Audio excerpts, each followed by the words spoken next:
नमस्कार, जय हिंद। कैसे हैं आप सभी। दिल्ली आईएएस एकेडमी के यूट्यूब प्लेटफॉर्म पर आप सभी का स्वागत है।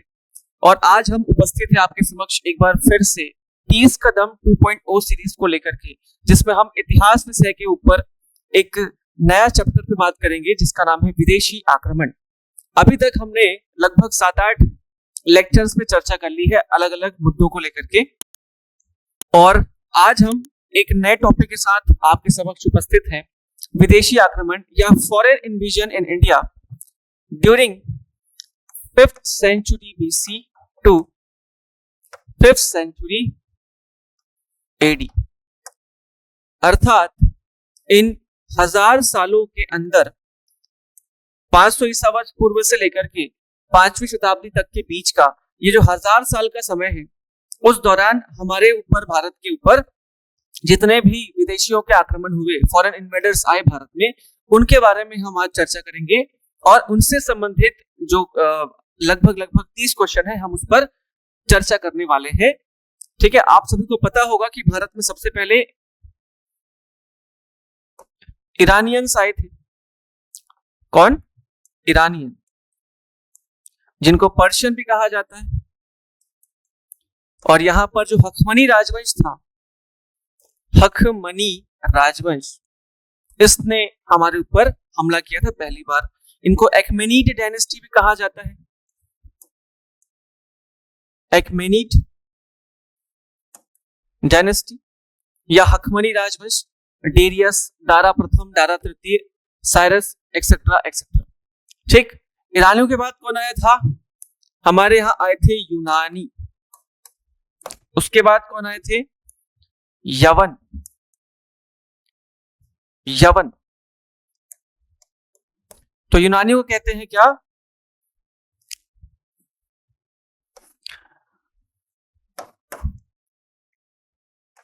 ये तो इंडो बैक्ट्रियंस थे और ये थे ग्रीक्स। ठीक, इसके बाद आया कौन? शक, फिर पहलव और देन कुषाण। ठीक, तो ये उनके आने का क्रम था। तो आपने पढ़ा होगा इन सब के बारे में अलग से। तो हम यहाँ पर इन्हीं 4-5 अलग अलग आक्रांताओं के ऊपर बात करने वाले हैं आज के इस वीडियो में। ठीक है, चलिए देखते हैं पहला क्वेश्चन आज का।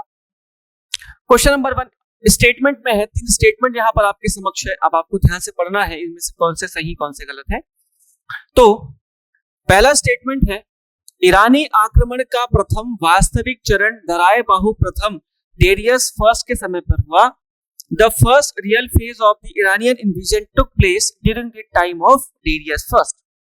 और दूसरा स्टेटमेंट है, अच्छा ये स्टेटमेंट कैसा है, सही है गलत? तो बिल्कुल सही है। भारत में पहली बार प्रथम रूप से सफल आक्रमण करने वाला आक्रमणकारी कौन था? यही था। भारत के उत्तर पश्चिम क्षेत्र को उन्होंने हिंदुश का नाम दिया था। ये भी स्टेटमेंट सही है। वहां पर जो हिंदू कुश पर्वतमाला है, वहां तक का जो पूरा इलाका है, वो हिंदुश के रूप से जाना जाता था। ये सही है। तीसरा है, हिंदुश अकमेनिड साम्राज्य का सर्वाधिक कर देने वाला क्षेत्र था। Indus was the highest tax paying region of the Achaemenid dynasty या एम्पायर। ये भी स्टेटमेंट सही है, क्योंकि ये इसको जीत करके उन्होंने अपना 20वां प्रांत बनाया था, 20th प्रांत। ठीक है, सिंध से लेकर के पूरा हिंदुस वाला एरिया, सिंध इंदुस। ठीक है, तो ये स्टेटमेंट आपके समक्ष है तीनों, और तीनों ही सही है। तो डी ऑप्शन में तीनों सही दिख रहा है, 1, 2 और 3, तीनों यहां पर स्टेटमेंट सही है। ठीक, चलिए आगे बढ़ते हैं। दूसरा question, what was the most important effect of the Iranian invasion? ईरानी आक्रमण का सबसे महत्वपूर्ण प्रभाव कौन सा था? पहला है, भारत में पहली बार लोहे का प्रयोग। Iron was used for the first time in India. India's political connection on the world stage. Bharat का विश्व पटल पर राजनीतिक संपर्क। भारत में पहली बार व्यवस्थित प्रांतीय शासन की अवधारणा। The concept of systematic provincial government was introduced for the first time in India. और भारत में पहली बार सिक्कों की ढलाई शुरू होना।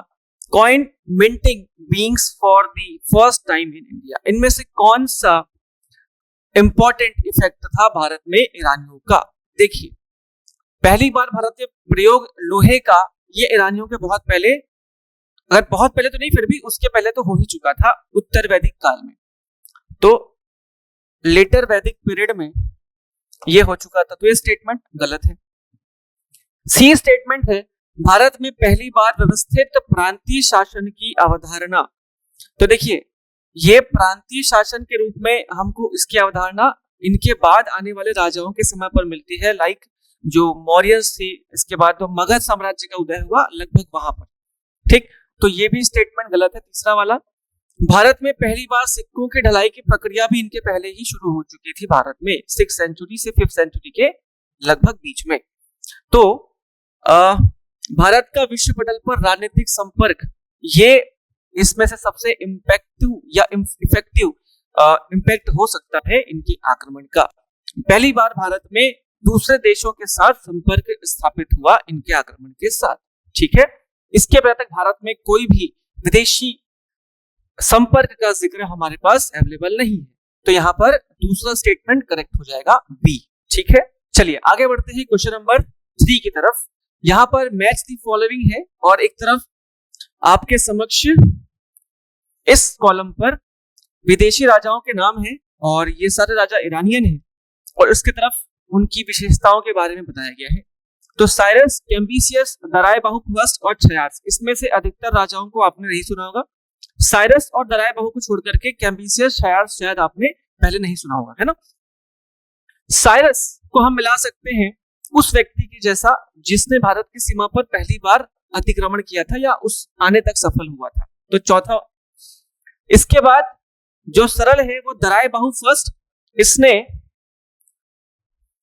हिंदुकुश को अपना हिंदुश जो है, हिंदुकुश नहीं है, हिंदुश है, को अपना कर प्रांत बनाया था। इसके बाद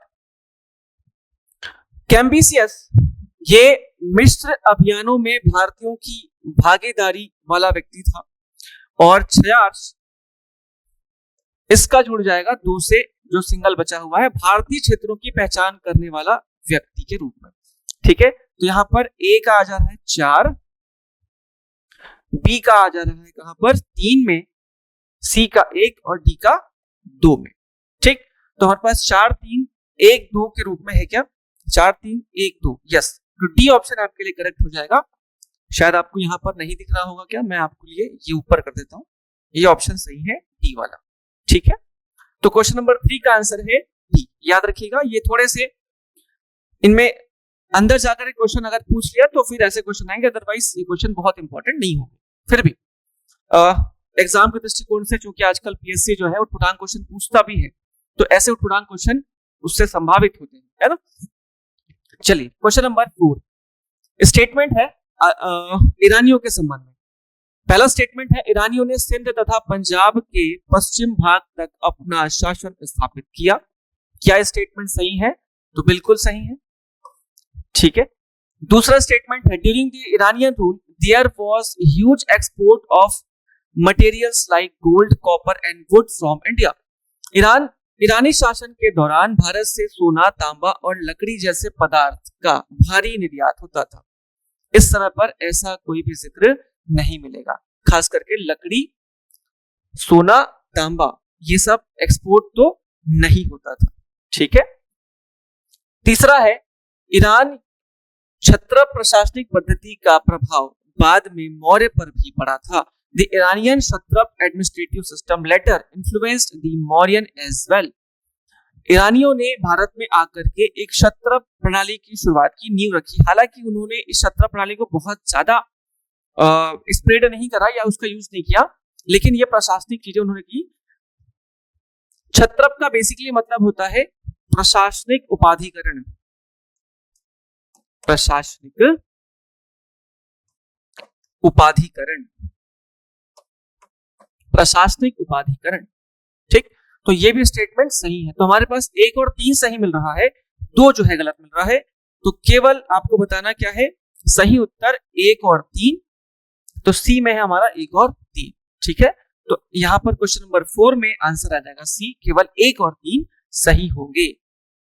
चलिए बढ़ते हैं आगे हमारे 5वें क्वेश्चन की तरफ। ध्यान से पढ़िएगा आप लोग, क्वेश्चन में क्या पूछा जा रहा है। क्वेश्चन नंबर 5, ईरानी आक्रमण के बाद भारतीय उपमहाद्वीप पहली बार पश्चिम एशिया की राजनीति से सीधा जुड़ा। The Iranian invasions brought the Indian subcontinent into direct contact with the politics of western Asia for the first time. क्या ये स्टेटमेंट को सही माना जा सकता है? तो यस, इसको सही माना जा सकता है कि पहली बार ईरानी आक्रमण के बाद भारतीय उपमहाद्वीप पहली बार पश्चिम एशिया की राजनीति से जुड़ा था, क्योंकि ये राजनीतिक आदान प्रदान तो हुआ था। यह संपर्क बाद में यूनानी आक्रमणों का कारण बना। बिल्कुल सही। जब एक बार संपर्क जुड़ गया तो एक किसी पर्टिकुलर व्यक्ति को पता है कि इस साइड पर क्या है, तो वहां पर जाने के बाद एक आक्रमण तो तय था। और उसके बाद ईरानी प्रभाव ने भारतीय राजनीतिक एकीकरण की जमीन तैयार करी। Iranian influence paved the way for the unification of Indian politics, the Mauryan Empire। तो क्या ये स्टेटमेंट सही है? देखिए, अगर आप बहुत लॉन्ग टर्म इंपैक्ट को लेकर के चलोगे, क्योंकि ईरानियों का अटैक हुआ था 5th सेंचुरी बीसी में और मौर्य आए थे 4th सेंचुरी बीसी में, तो लगभग 100 साल के पहले इन्होंने ग्राउंड तैयार तो कर दिया था। हालांकि इमीडिएट तरीके से अगर पूछा जाए तो वो अलेक्जेंडर का आक्रमण था जिसने जिसने मौर्यों के लिए ग्राउंड तैयार किया था, लेकिन इसके पहले ही जो ग्राउंड था वो ईरानियों ने तैयार कर दिया था, ऐसा हम मान सकते हैं। ठीक है, तो ऑप्शन देख लेते हैं, क्या तीसरा वाला 1 2 3 है? बिल्कुल है, तो हमको ये आंसर लेना पड़ेगा। 1 2 3 तीनों ही आंसर इसमें करेक्ट हो जाएगा। ठीक है, तो ये आप पहला भी सही है, दूसरा भी सही है और तीसरा भी सही है। ओके, चलिए बढ़ते हैं हमारे अगले क्वेश्चन की तरफ। क्वेश्चन नंबर 6, यहां पर अगेन आपके समक्ष स्टेटमेंट है, 3 स्टेटमेंट है और आपको सही उत्तरों का चयन करना है। ठीक, स्टेटमेंट क्या कह रहा है, ध्यान से पढ़िएगा। ईरानी सिक्कों का प्रभाव भारत में पंचमार्क सिक्कों के विकास में देखा जाता है। The influence of Iranian coinage is seen in the development of punch-marked coin in India. क्या ईरानी सिक्कों का प्रभाव भारत में पंचमार्क सिक्कों के विकास में देखा जाता है? बिल्कुल। तो यहाँ पर जो उन्होंने कॉइन्स इशू करे थे वो पंचमार्क भी होते थे, और भारत में भी शुरुआती सिक्के कैसे थे? पंचमार्क, यानी कि हिंदी में क्या बोलते हैं उनको? आहत सिक्के कहा जाता है। क्या? आहत सिक्के, आहत सिक्के। तो ये स्टेटमेंट तो सही है। दूसरा, भारतीय कारीगरों ने अखमेनीड दरबार में काम किया था। The Indian artist worked at the Achaemenid court. तो यहाँ पर ऐसा भी जिक्र मिलता है कि बहुत सारे जो कामगार थे, क्योंकि वो भारत में आए थे, तो निश्चित तौर पर प्रशासन की पूरी व्यवस्था तो अपने साथ लेकर के नहीं आए होंगे, तो यहाँ के वर्कर वहां पर डेफिनेटली काम करे होंगे। तो ये स्टेटमेंट भी सही है। और तीसरा है, ईरानी आक्रमण का सबसे बड़ा प्रभाव भारतीय नगरों के शहरीकरण पर पड़ा। The biggest impact of the Iranian invasion was the urbanisation of Indian cities. देखिए, इसका इस प्रकार से कोई इन्फ्लुएंस भारत में नहीं माना जा सकता, क्योंकि उनका इन्फ्लुएंस एक निश्चित क्षेत्र में था और खास करके बहुत सीमित क्षेत्रों में। ठीक, तो ये इन्फ्लुएंस नहीं माना जा सकता। तो यहाँ पर केवल 1 और 2 करेक्ट आंसर होगा। ठीक है, तो कथन 1 और 2 सही है क्वेश्चन नंबर 6 के लिए। ठीक, चलिए क्वेश्चन ध्यान से पढ़िएगा, क्योंकि सारे क्वेश्चन स्टेटमेंट वाइज लगभग है। आगे बढ़ते हैं क्वेश्चन नंबर 7 की तरफ। यहाँ पे भी आपके समक्ष 3 स्टेटमेंट है। उन 3 स्टेटमेंट को ध्यान से पढ़िए और उसके बाद जवाब सोचिए। आप ये सारे जवाब कमेंट में भी दे सकते हैं, या फिर कोई भी आपको दिक्कत हो किसी सवाल को लेकर के, तो आप उसको कमेंट में हमें पूछ भी सकते हैं। चलिए क्वेश्चन नंबर 7 का कथन नंबर 1 है, ईरानियों ने भारत में पहली बार अभिलेख लेखन इंस्क्रिप्शन ट्रेडिशन की शुरुआत की। और दूसरा स्टेटमेंट है, ईरानी लेखन पद्धति का प्रभाव भारत में ब्राह्मी लिपि पर स्पष्ट रूप से मिलता है।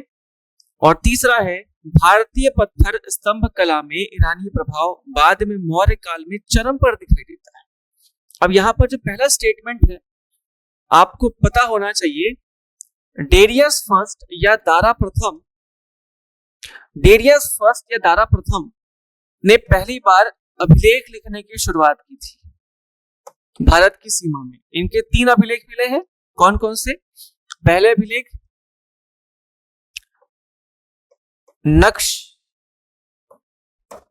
नक्शे रुस्तम, नक्शे रुस्तम। दूसरा अभिलेख परसेपोलिस, परसेपोलिस अभिलेख। और तीसरा बेहिस्तुन, बेहिस्तुन। 3 अभिलेख सिंध और ये अफगानिस्तान वाले प्रांत से मिले हैं जो भारत में इसके आक्रमण का संकेत देते हैं। तो ये तीनों स्टेटमेंट, ये तीनों जो अभिलेख है, ईरानियों ने भारत में पहली बार अभिलेखों की शुरुआत की थी, ये तो तय करता है। दूसरा स्टेटमेंट है ईरानी लेखन पद्धति का प्रभाव भारत में ब्राह्मी लिपि पर पड़ा। बिल्कुल, इन्हीं के प्रभाव में आकर के भारत में खरोष्ठी लिपि का विकास हुआ। कौन सी लिपि? खरोष्ठी लिपि का। तो ये स्टेटमेंट भी करेक्ट है। और तीसरा स्टेटमेंट है भारतीय पत्थर स्तंभ कला में ईरानी प्रभाव बाद में मौर्य काल में चरम पर दिखाई देता है। देखिए, भारतीय पत्थर स्तंभ कला, इसका मतलब जो है पिलर इंस्क्रिप्शन में ईरानी प्रभाव बाद में मौर्य काल में चरम पर दिखता है। ये स्टेटमेंट भी हम सही मान सकते हैं, क्योंकि जो ईरानियन अभिलेख है वो बेसिकली किसमें होते थे? पिलर्स में होते थे। और उन्हीं पिलर्स के जैसे अशोक ने भी पिलर्स बनाए। और ये देखो, ये स्टेटमेंट ना डिस्प्यूटेड होता है। ये जो तीसरा स्टेटमेंट है कि क्या माना जाए कि भारतीय कला जो है ईरानी कला से बहुत ज्यादा प्रभावित थी, क्योंकि ईरानियों के जो पिलर्स होते थे वो सिंपल होते थे, सादे होते थे, उसमें सिर्फ लिखा होता था। लेकिन अशोक और उस मौर्य काल में जो पिलर्स बने थे वो बहुत ही सुंदर, चमकदार, उससे बहुत सारी कलाकृतियां होती थी। ठीक, तो ये डिस्प्यूटेड है। लेकिन अगर आपके पास तीनों ऑप्शन है सही में, तो हम इसको ले लेते हैं कि डी तीनों सही होगा। 1, 2 और 3 तीनों करेक्ट हो जाएगा। ठीक है, तो कथन 1, 2, 3 यहाँ पर तीनों सही लिया जा रहा है, क्योंकि ये जहां पे डिस्प्यूट होता है वहां पर थोड़ा बहुत भी सही हो तो उसको ले लिया जाता है, इसीलिए। ठीक है, चलिए। अदरवाइज बाकी अगर आपको कोई इसमें कोई डाउट हो, कोई डिस्प्यूट हो, तो आप उसको कमेंट में हमें जरूर बताइएगा। आगे बढ़ते हैं क्वेश्चन नंबर 8 की तरफ। फिर यहां पर 3 स्टेटमेंट है, ध्यान से पढ़िएगा। यूनानी शासक डेमेट्रियस को भारत का विजेता माना जाता है। Demetrius, okay. मिनांडर ही एकमात्र इंडो ग्रीक शासक था जिसका उल्लेख बौद्ध ग्रंथ मिलिंद पन्हों में मिलता है। यूनानियों ने पहली बार भारत में स्वर्ण सिक्कों की ढलाई शुरुआत करी थी। अब यहां पर तीनों स्टेटमेंट में ध्यान से पढ़िएगा कि पहला स्टेटमेंट क्या बोल रहा है कि यूनानी शासक डेमेट्रियस को भारत का विजेता माना जाता है। तो ये स्टेटमेंट तो गलत है। ठीक, ये डेमेट्रियस भारत में आया जरूर था, लेकिन इसको शुंग शासकों से हार का सामना करना पड़ा था। तो ये स्टेटमेंट इनकरेक्ट हो गया। मिनांडर ही एकमात्र इंडो ग्रीक शासक था जिसका उल्लेख बौद्ध ग्रंथ मिलिंद पन्हों में मिलता है।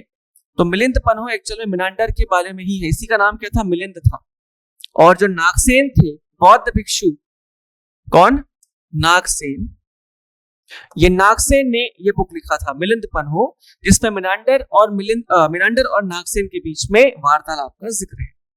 तो दूसरा स्टेटमेंट करेक्ट है। और तीसरा स्टेटमेंट, यूनानियों ने पहली बार भारत में स्वर्ण सिक्कों की ढलाई प्रारंभ करी थी। देखिए, अब यहां पर 2 आपको मिलेंगे, एक तो यूनानी यानी कि ग्रीक्स, और दूसरा है यवन या इंडो ग्रीक्स। Indo Greeks. तो यहां पर हमारे सामने क्वेश्चन में क्या है? यूनानी है, ग्रीक्स है। तो ऐसे देखा जाए तो ये तो स्टेटमेंट गलत हो जाएगा, क्योंकि पहली बार सोने के सिक्के यवनों ने जारी करे थे। यवन कौन? Indo Greeks. लेकिन ये यवन जो थे वो यूनानियों का ही पार्ट थे, उन्हीं की ही आने वाली जो पीढ़ी का वो था। ठीक है, उन्हीं का ही अंग थे। तो यहां पर क्योंकि हमारे पास ओनली 2 ऑप्शन में नहीं है, तो हम 2 और 3 दोनों ही लेंगे। ठीक है, तो अगर ऐसा क्वेश्चन आ जाए तो ध्यान से रखिएगा।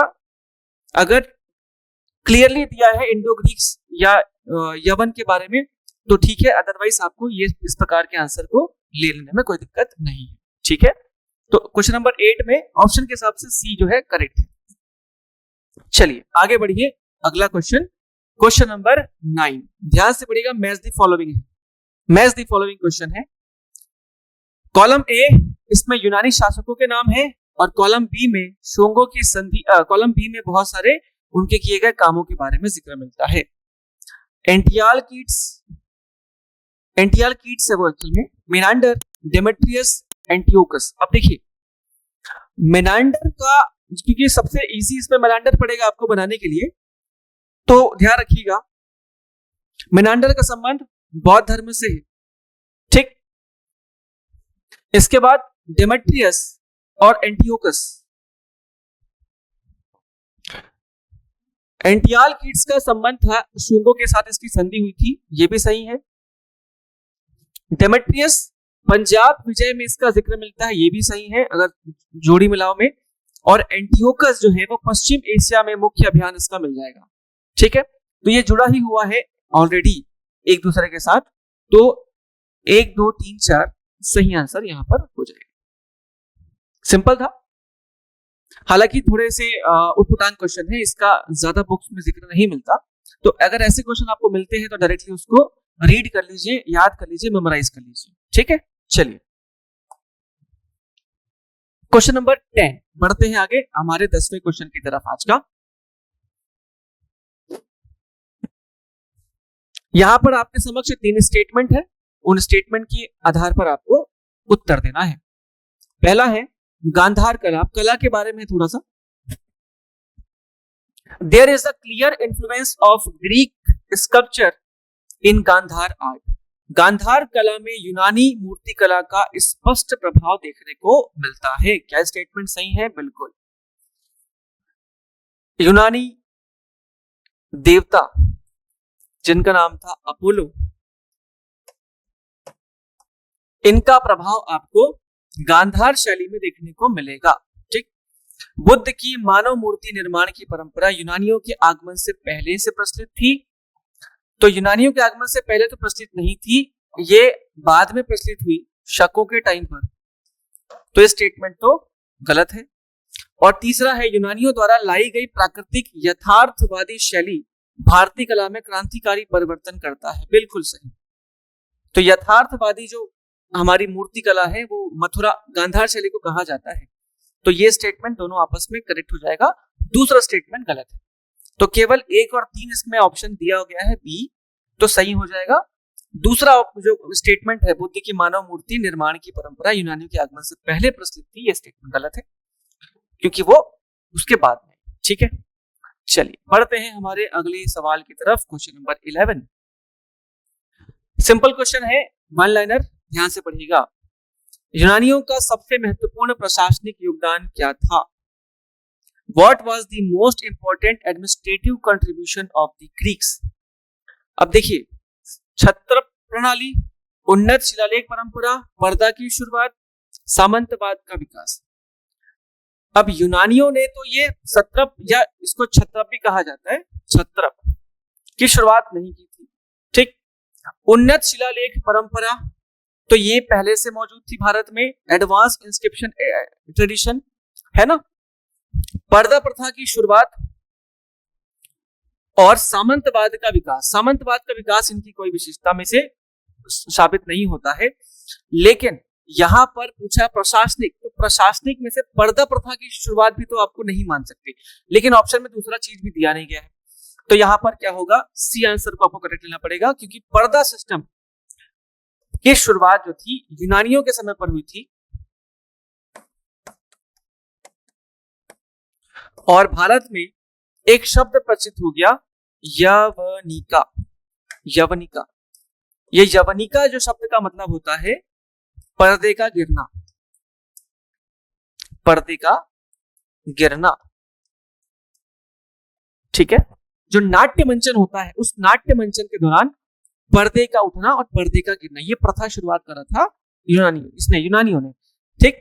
हालांकि वो प्रशासनिक नहीं है, लेकिन ऑप्शन में कोई और भी पद्धति नहीं दी गई है या कोई और कंट्रीब्यूशन नहीं दिया गया है जो कि सही हो, तो यहां पर सी ऑप्शन जो है करेक्ट हो जाएगा, ठीक है।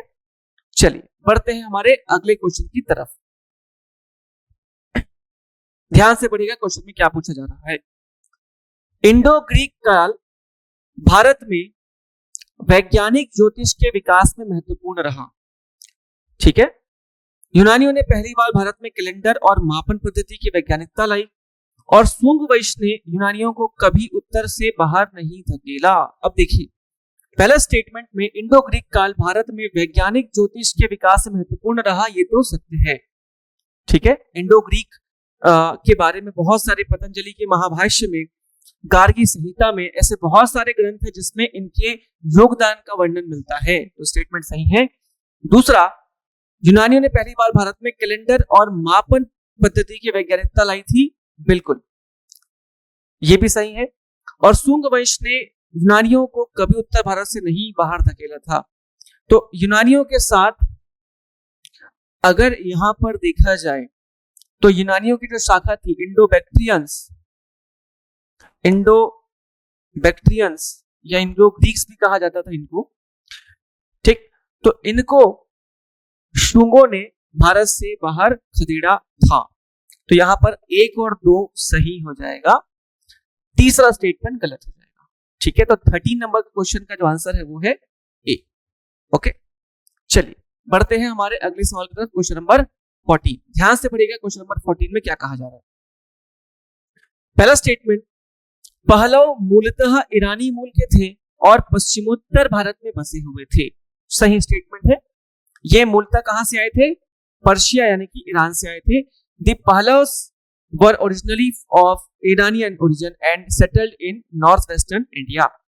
Next, पहलवों ने शकों का स्थान लेकर शासन स्थापित किया। अब आपको मैंने क्रम बताया था, ईरानी, यूनानी, यवन, शक और फिर पहलव। तो जाहिर सी बात है भारत में शकों के बाद कौन आया? पहलव। तो उन्होंने किसको हटाया होगा? शकों को। तो यहां पर शकों का स्थान लेकर के ये भी स्टेटमेंट करेक्ट है। और पहलव शासन का केंद्र तक्षशिला था, ये भी स्टेटमेंट सत्य है, क्योंकि वहां पर जो राजा था गोंदो फर्नेस और बाकी लोग, उनकी राजधानी क्या थी? तक्षशिला। तो यहां पर स्टेटमेंट तीनों सही है, डी, 1, 2 और तीनों करेक्ट हो जाएगा। ओके, चलिए 14 का आंसर क्या है? डी। आगे बढ़िए क्वेश्चन नंबर 15 की तरफ। ध्यान से पढ़िएगा क्वेश्चन नंबर 15 में क्या कहा जा रहा है। ईरानियों का निम्नलिखित में कौन सा प्रभाव प्रत्यक्ष नहीं था? The Iranian style in the structure of the Mauryan, प्रत्यक्ष नहीं था। Which of the following was not direct influence from the Iranian? पहला स्टेटमेंट क्या है? मौर्य प्रशासन की संरचना में ईरानी शैली, अशोक के शिला स्तंभों में घंटा शीर्ष, सिकंदर के भारत आने का मार्ग प्रशस्त होना और भारतीय धर्म ग्रंथों का ईरानी भाषाओं में अनुवाद। अब क्वेश्चन में से क्या नहीं था पूछा है, तो ईरानियों का, तो क्या मौर्य प्रशासन के सिस्टम में कोई ईरानी शैली दिखती है? तो छत्र प्रणाली तो ईरानियों ने ही लाई थी, तो ये थोड़ा बहुत तो प्रभाव दिखेगा। बी, अशोक के शिला स्तंभों में घंटा शीर्ष, ये भी उसका ही एक प्रभाव दिख सकता है। सिकंदर के प्रभाव भारत में आने का मार्ग प्रशस्त होना, ये भी स्टेटमेंट सही है। और भारतीय धर्म ग्रंथों का ईरानी भाषाओं में अनुवाद, ऐसा कोई यहां पर जिक्र नहीं मिलता। तो डी ऑप्शन जो है वो करेक्ट हो जाएगा। नहीं पूछा है तो हमारे आंसर है डी। ठीक है, तो क्वेश्चन ध्यान से पढ़िएगा, इंपॉर्टेंट है। चलिए बढ़ते हैं आगे अगले सवाल की तरफ। क्वेश्चन नंबर 16 क्या कह रहा है? पहला स्टेटमेंट यहां पर है, आपको सही स्टेटमेंट जोड़ना है। पहलवों ने भारतीय धर्म को संरक्षण दिया। द पहलवास पैट्रोनाइज्ड इंडियन रिलीजन, क्या ऐसा हुआ था? तो कह सकते हैं किसी स्तर पर कि हाँ, उन्होंने भारतीय धर्मों के साथ कोई छेड़छाड़ नहीं की थी, तो संरक्षण तो ठीक ठाक दिया। दूसरा स्टेटमेंट है, गोंडो फर्नेस के समय ईसाई मिशनरियों का आगमन हुआ था। कौन आया था? सेंट थॉमस, प्रथम ईसाई धर्म प्रचारक, जो 1st सेंचुरी एडी में आए थे भारत। किसके समय पर? गोंडो फर्नेस के समय पर। हालांकि उनकी मद्रास के पास कयालपुर के स्थान पर उनका एसेसिनेशन हो गया था, हत्या कर दी गई थी। तीसरा, पहलव शासक सर्वाधिक बौद्ध धर्म से प्रभावित थे, तो ऐसा कोई जिक्र नहीं मिलता कि वो बौद्ध धर्म से प्रभावित थे। इनका खुद का धर्म था जरस्थ्रुस, ये उससे बिलोंग करते थे। तो स्टेटमेंट तीसरा इनकरेक्ट है, तो केवल 1 और 2 करेक्ट हो जाएगा। ओके, चलिए क्वेश्चन नंबर 17। नहीं हुआ क्या? क्वेश्चन नंबर 17, ध्यान से पढ़िए क्या क्वेश्चन पूछ रहा है। Question number 17, the most important contribution of the Pahlavas to Indian art. पहलवों का भारतीय कला में सबसे महत्वपूर्ण योगदान था। अजंता चित्रकला, मथुरा कला, सांची स्तूप, बराबर की गुफाएं। देखिए इस क्वेश्चन में अजंता चित्रकला का इनसे तो कोई संबंध था नहीं, सांची स्तूप से इनका कोई संबंध नहीं है, बराबर की गुफाओं से भी इनका कोई संबंध नहीं है। बचा क्या? मथुरा कला। मथुरा कला से भी इनका बहुत ज्यादा संबंध तो नहीं है, लेकिन इनके समय पर उसकी शुरुआत हो चुकी थी, तो इसलिए हम मान सकते हैं ऑप्शन के हिसाब से कि मथुरा कला इनका कंट्रीब्यूशन हो सकता है। ठीक है, तो क्वेश्चन नंबर 17 में आप ले लीजिएगा आंसर बी, मथुरा आर्ट। चलिए क्वेश्चन नंबर 18, ध्यान से पढ़िएगा क्या पूछ रहा है। क्वेश्चन नंबर 18 का पहला स्टेटमेंट क्या है? शक काल और भारतीय समय की गणना। अच्छा ये स्टेटमेंट के हिसाब से होना था, ये गलत छप गया है। 1 2 3 स्टेटमेंट, फर्स्ट, सेकंड और थर्ड स्टेटमेंट। स्टेटमेंट फर्स्ट है, शक युग की शुरुआत 78 सी में होती है।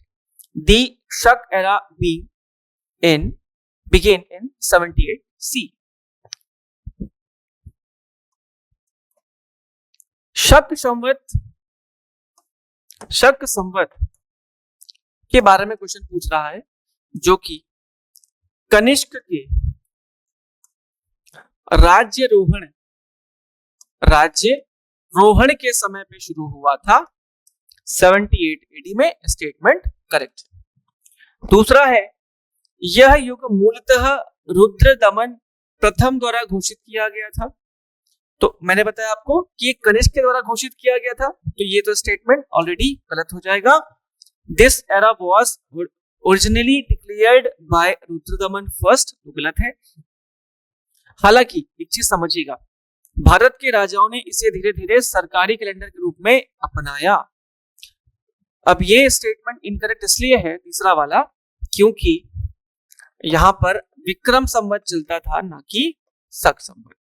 ठीक, तो देखिएगा, यह युग मूलतः रुद्रदमन प्रथम द्वारा घोषित किया गया था।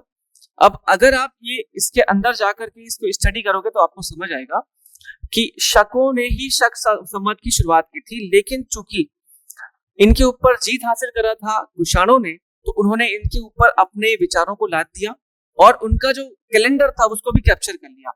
और कनिष्क ने स्टेटमेंट दिया कि जिस दिन से मेरा राज्यरोहण हो रहा है वही दिन जो है शकों की संवत की शुरुआत मानी जानी चाहिए। तो ऑप्शन देख लेते हैं कि हमारे पास क्या 1 और 2 ऑप्शन में है। तो 1 और 2 ऑप्शन में नहीं है, तीसरा तो गलत है ही, तो यहाँ पर केवल एक ऑप्शन दिख रहा है, तो सही होना चाहिए। अगर 1 और 2 ऑप्शन में होता, दोनों सही होता, 2 ऑप्शन में होता तो फिर अपन 1 और 2 लेते, लेकिन यहाँ पर ऑप्शन केवल एक ही सही दिख रहा है, तो इसलिए 18 का आंसर हमने क्या लिया है? ए लिया है। ओके, चलिए बढ़ते हैं हमारे 19 क्वेश्चन की तरफ। ध्यान से पढ़िए आप लोग। 19 में क्वेश्चन क्या पूछ रहा है? पहला स्टेटमेंट है यहाँ पर, दी सातवाहना शक conflict was primarily about controlled for trade routes. Satavahana शक संघर्ष मुख्यतः व्यापारिक मार्ग के नियंत्रण को लेकर के था। दूसरा, गौतमीपुत्र सतकर्णी ने नहपान को पराजित कर उसके अधिकांश भूमियां पुनः प्राप्त करी। और तीसरा, इस संघर्ष के कारण पश्चिमी भारत में शैव वैष्णव प्रतिस्पर्धा बढ़ी। अब क्या इस स्टेटमेंट में से कौन सा सही है? तो देखिए, गौतमीपुत्र सतकर्णी ने नहपान को हराया था और उसकी जमीन पर और उसके बहुत सारे प्रॉपर्टी पर कब्जा कर लिया था, तो ये स्टेटमेंट तो बिल्कुल करेक्ट। तीसरा है, इस संघर्ष के कारण पश्चिमी भारत में शैव वैष्णव की प्रतिस्पर्धा बढ़ी, तो ऐसा कोई भी प्रतिस्पर्धा बढ़ने की शुरुआत नहीं हुई थी। और पहला स्टेटमेंट जो है, सातवाहन शक संघर्ष मुख्यतः व्यापारिक मार्ग के नियंत्रण को लेकर के था, तो इस स्टेटमेंट को सही लिया जा सकता है। तो ऑप्शन देखते हैं, क्या 1 और 2 है? बिल्कुल है, तो 1 और 2 ऑप्शन में है, तो सही होना चाहिए 19 का क्वेश्चन। क्वेश्चन नंबर 19 का ऑप्शन बी इज करेक्ट। ठीक, चलिए आगे बढ़िए क्वेश्चन नंबर 20 की तरफ। क्वेश्चन नंबर 20, क्वेश्चन नंबर 20 में आपके समक्ष 3 स्टेटमेंट है और अगेन आपको बताना है कि क्वेश्चन नंबर 20 में आंसर क्या आएगा। अब्दगास को शकों का शत्रु कहा गया। गोंदो फर्निस के समय पर ईसाई धर्म को भारत से संपर्क बढ़ा और पहलव शासन का पतन मथुरा क्षेत्र से शुरू हुआ। अब्दगास जो कि पहलव राजवंश का राजा था, ठीक, शकों का शत्रु कहा गया क्योंकि शकों को उन्होंने हराया था, इसलिए शकों का शत्रु तो कहा गया, बिल्कुल सही। गोंदो फर्निस के समय पर ईसाई धर्म का भारत से संपर्क बढ़ा क्योंकि इस समय पर प्रथम ईसाई विचारक आया था, सॉरी प्रोपेगेटर आया था। और डी है तीसरा ऑप्शन है पहलव शासन का पतन मथुरा से प्रारंभ हुआ था। मथुरा में उनका कोई शासन था ही नहीं, कहां पर था, नॉर्थ वेस्ट इंडिया में उनका पार्ट था। तो यहाँ पर तीसरा स्टेटमेंट गलत हो जाएगा, केवल 1 और 2 सही है, तो ये 1 में है, तो केवल 1, ठीक है। तो 20 का क्वेश्चन का आंसर क्या है, ए। ओके, बढ़ते हैं हमारे 21 क्वेश्चन की तरफ। 3 कथन है, आपको छांटने हैं कौन से सही है कौन से गलत है। शकों के बारे में कहा गया द लेगेसी ऑफ दी शक। पहला स्टेटमेंट है भारतीय कैलेंडर, सिक्का प्रणाली और प्रशासन में शकों का प्रभाव स्थायी रहा, ठीक। दूसरा, छत्ता प्रणाली का प्रभाव बाद में राजपूत प्रशासन में भी देखा जाता है। और तीसरा, शकों ने भारत में पहली बार पत्थर के बंध या बांध का निर्माण कराया था। देखिए, भारत में कैलेंडर्स वगैरह, सिक्कों के प्रणाली में इनका योगदान जो था वो बाद में भी स्थायी रहा था, ठीक है। अभिलेख लिखना और बाकी चीजें, तो ये तो सही है। दूसरा, छत्र प्रणाली का प्रभाव बाद में राजपूत प्रशासन में भी देखने को मिलता है, ये भी सही है। और एक ऐसी मान्यता है कि शक, कुषाण, ये वो राजवंश हुआ करते थे जो बाद में जाकर के भारत की ही समाज का अंग बन गए और राजपूतों की एक कैटेगरी में शामिल हो गए। तो अभी ये माना जाता है कि वो शकों के ही बहुत आसपास के लोग हैं, राजपूतों के आसपास। और शकों ने भारत में पहली बार पत्थर के बंध बनाए, ऐसा पहले भी हो चुका था, मौर्य काल से ही बांध बनाने की शुरुआत हो चुकी थी। तो तीसरा स्टेटमेंट तो करेक्ट नहीं है, पहला दूसरा सही है, ऑप्शन में बी सही है, केवल 1 और 2, ठीक है। चलिए पढ़ते हैं हमारे अगले क्वेश्चन की तरफ, क्वेश्चन नंबर 22। यहां पर मैच द फॉलोइंग है, ध्यान से पढ़िएगा। क्वेश्चन नंबर 22, माओस, एजिस, नहपान और रुद्रदमन ये सब तक्षशासक है और उनके द्वारा किए गए काम या उनसे संबंधित चीजों के बारे में पूछा गया है। तो थोड़े जो सरल वाले हैं वो पहले कंप्लीट कर लेते हैं, उसके बाद अपने आप बन जाएगा। माओस जो है उत्तर पश्चिम भारत में शुरुआती शक सत्ता का प्रवर्तक था, हमको पता है, ये संस्थापक के रूप में जाना जाता है, तो माओस का 4। इसके बाद हमको पता है नहपान के बारे में, जिसके जोगल थंबी मृतभांड हमको मिले हैं महाराष्ट्र से, जिसको गौतमी पुत्र सतकर्णी ने रीइश्यू किया था, तो वो भी हमको पता है, तो सी ऑप्शन सही है। रुद्रदमन गुर्जर, अवंती, काठियावाड़ क्षेत्र पे इनका प्रभाव था, ये भी सही है। और एजिस का हम मिला लेते हैं फर्स्ट का, ऊपरी सिंध पंजाब में शासन, ठीक है। तो यहां पर 1 मिला हुआ है 4 के साथ, बी मिला हुआ है 2 के साथ, सी मिला हुआ है 3 के साथ और डी मिला हुआ है 1 के साथ। तो 4 2 3 1 कहीं पे दिख रहा है क्या, 4 2 3 1, यस, ये पहले ही ऑप्शन में है। तो हम यहां पर क्वेश्चन नंबर 22 का आंसर ले लेते हैं ए, ठीक है। चलिए बढ़िए आगे, क्वेश्चन नंबर 24 की तरफ, 23 की तरफ। स्टेटमेंट है, ध्यान से पढ़िएगा, स्टेटमेंट में क्या पूछा जा रहा है। पहला स्टेटमेंट पढ़िए ध्यान से,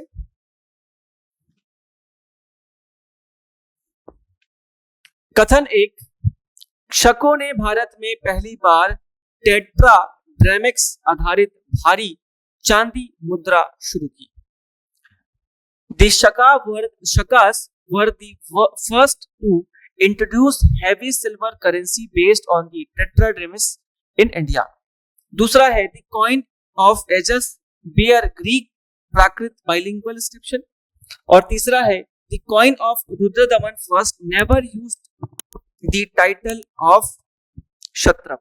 अब यहाँ पर पहला स्टेटमेंट समझिएगा, ये टेट्राड्रेक्स एक प्रकार का ड्रेक्स कॉइन है जो ग्रीक्स के द्वारा शुरू किया गया था। और टेट्रा का मतलब ये ना बेसिकली भारी कॉइन होते थे, भारी कॉइन। तो जैसे ड्रेक्स जो है मान लीजिए ये 1 ग्राम का है, तो टेट्राड्रेक्स क्या होगा 4 ग्राम का।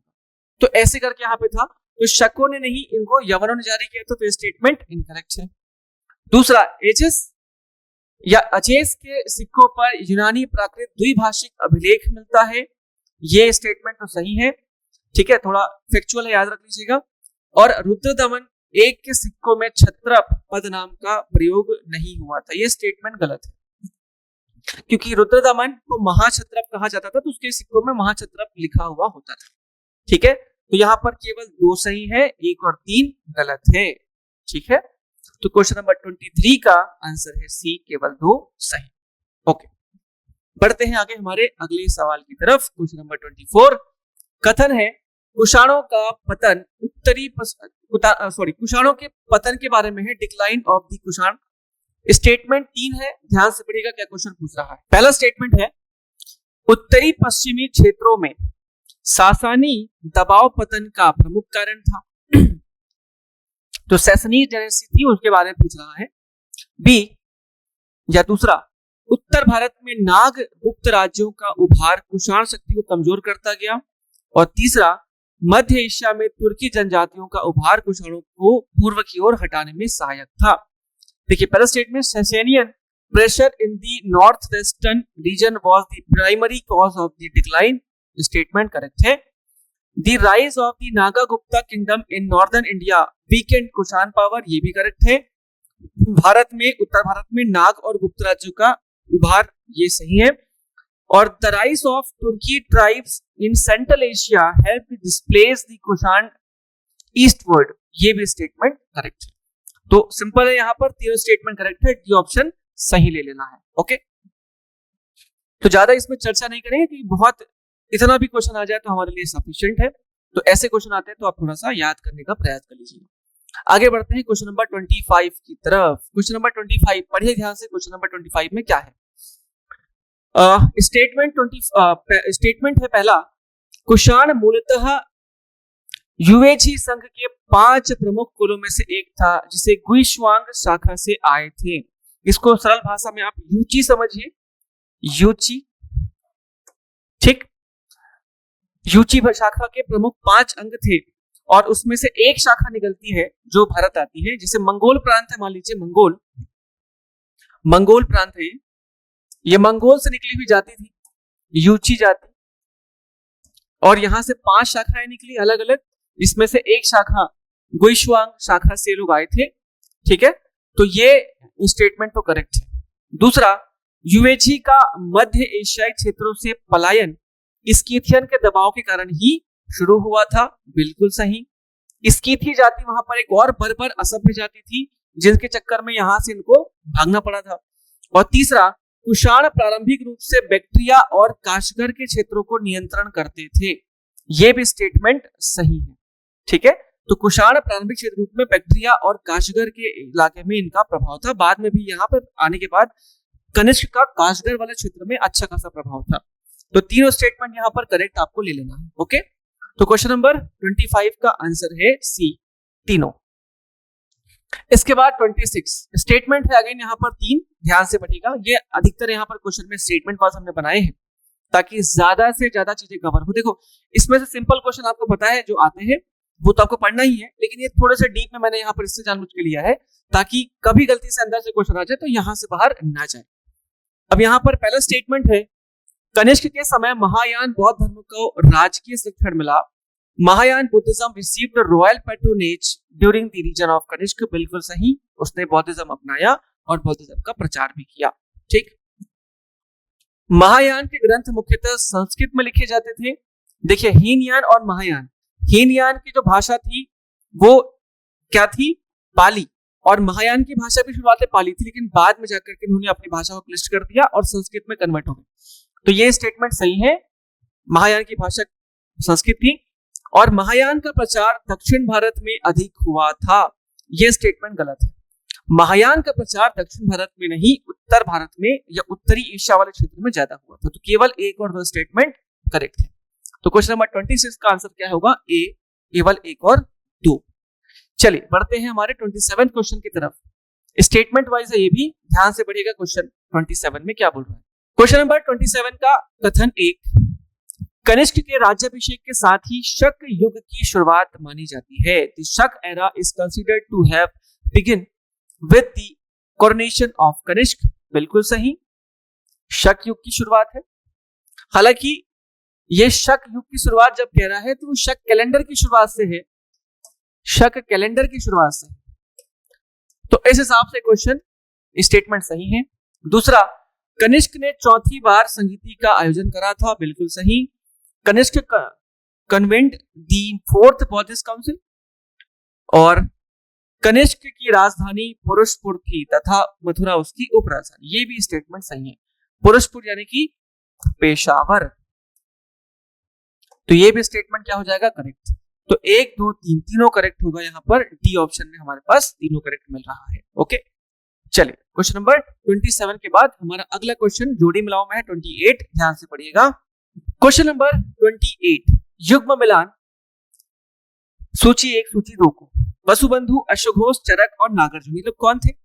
तो ये लोग सारे के सारे आप मान के चलिए कुषाण वंश के थे या कुषाण वंश के शासक कनिष्क के कोटियर्स थे, दरबारी थे, कनिष्क के दरबारी। ठीक है, तो पहला यहां पर है वसुबंधु, वसुबंधु, अश्वघोष, चरक और नागार्जुन। अब देखिए, आयुर्वेद और चरक, तो ये तो बहुत इजी था। नागार्जुन कुषाण का दरबारी थे, तो चारों दरबारी। आगे देखते हैं, वसुबंधु बौद्ध चरित या बौद्ध संगीत। अब देखिए, वसुबंधु जो था, एक सेकंड इसको अपन जोड़ लेते हैं, अश्वघोष पहले जोड़ लेते हैं, बुद्ध चरित तो सही है ना। और नागार्जुन कुषाण का दरबारी था।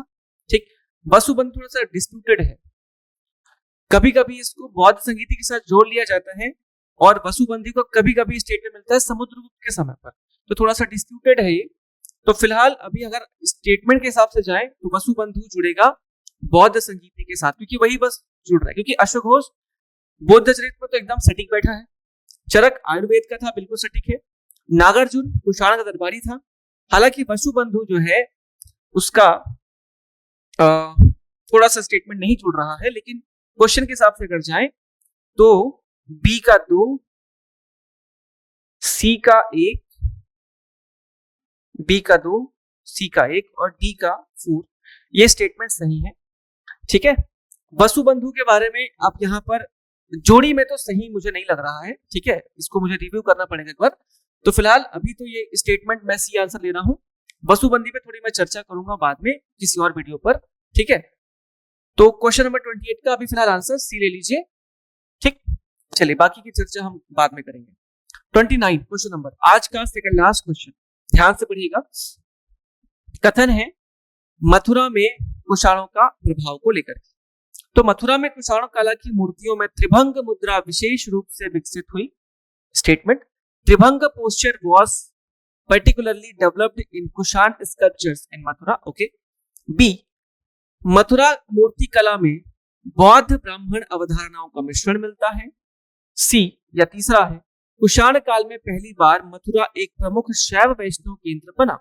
अब देखिए, मथुरा कला में जो कुषाण कला की मूर्तियां थी उसमें मूर्तियों में त्रिभंग आसन, त्रिभंग आसन का मतलब होता है जहां पर एक मूर्ति, मानव मूर्ति स्टैंडिंग सिचुएशन में हो और वो 3 कोण बनाते हो। अगर आपने भगवान कृष्ण की मूर्ति देखी होगी ये बांसुरी वाली, तो वो त्रिभंग आसन में होती है।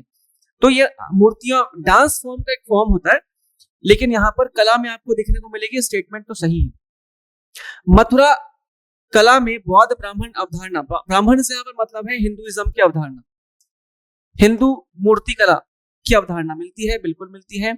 यक्ष और यक्षिणी की मूर्तियां और बाद में इसमें बहुत सारे देवी देवताओं की भी मूर्तियां बननी शुरू हुई, तो ये भी सही है। और कुषाण काल में पहली बार मथुरा एक प्रमुख शैव वैष्णव केंद्र बनी, तो ऐसा बिल्कुल नहीं है, ये स्टेटमेंट गलत है। तो 1 और 2 सही है, लेकिन हमारे पास ऑप्शन में 3 भी है तो देखो 1 और 2 तो करेक्ट है, तीसरा करेक्ट नहीं है, तो मुझे 1 और 2 को आंसर लेना पड़ेगा। तो मैं फिलहाल क्वेश्चन नंबर 29 का ए ऑप्शन 1 और 2 यहाँ पर ऐड कर दे रहा हूं आपके लिए। ओनली 1 एंड 2 इज करेक्ट, तो आप यहाँ पर आंसर ले लीजिए 1 को। जब अपन इसका पीडीएफ आपको भेजेंगे तो वहां पर मैं उसको करेक्ट करके आपको भेजूंगा। ओके, चलिए आगे बढ़ते हैं अगले सवाल की तरफ। क्वेश्चन नंबर 30 लास्ट क्वेश्चन है आज का, ध्यान से पढ़ते हैं। कथन यहां पर दिए गए हैं 3, आपको ध्यान से रखना है कि कौन से कथन सही है। कुषाण सेना में मध्य एशियाई घुड़सवारों का प्रभाव प्रमुख था। तो कुषाण सेना यानी कि कनिष्क के समय की बात कर रहा है। मध्य एशियाई घुड़सवारों का प्रभाव, वहां पे मध्य एशिया में बहुत अच्छी घुड़सवार यहाँ पर मिलते थे क्योंकि घोड़ा और उससे रिलेटेड चीजें वहां पर बहुत डेवलप थी। तो एक स्टेटमेंट सही है। दूसरा, नकुल रिकभरण प्रकार के घुड़सवार उनके विशेष दस्ते थे। अब यहाँ पर नकुल रिकभरण प्रकार का मतलब होता है ऐसे लोग जो घुड़सवारी के साथ साथ घोड़े के रखरखाव में बहुत ज्यादा एक्सपर्ट होते हैं। घोड़े के बारे में नॉलेज उनको बहुत ज्यादा होता है, तो घोड़ों के एक्सपर्ट मान सकते हो। तो यहाँ पर दूसरा स्टेटमेंट सही है। तीसरा स्टेटमेंट है कुषाणों ने भारत में पहली बार लौह कवच सेना का प्रयोग किया। ऐसा बिल्कुल नहीं है, इसके पहले ही हमारे यहाँ पर लोहे का कवच प्रयोग हो रहा था। तो यहाँ पर 1 और 2 सही है और बी ऑप्शन में है भी, तो करेक्ट हो जाएगा बी, केवल 1 और 2। ठीक है, तो बस ये आज का अंतिम सवाल था और उम्मीद है कि ये सेशन आपके लिए इंपॉर्टेंट रहा होगा। और बहुत सारे आज हमने नए क्वेश्चन भी डील करे हैं, नए प्रकार के क्वेश्चन डील करे हैं। कुछ में गड़बड़ भी हो गई थी तो उसको थोड़ा सा मैंने सुधार भी दिया, तो आप उसको है ना एक प्रकार से देख लीजिएगा। और ये आज का 30 खत्म होता है, आज के 30 के दम का वीडियो। और नेक्स्ट चैप्टर में हम इसके बाद संगम काल के संबंध में चर्चा करेंगे। तो मिलते हैं अगले वीडियो में, तब तक के लिए धन्यवाद, जय हिंद।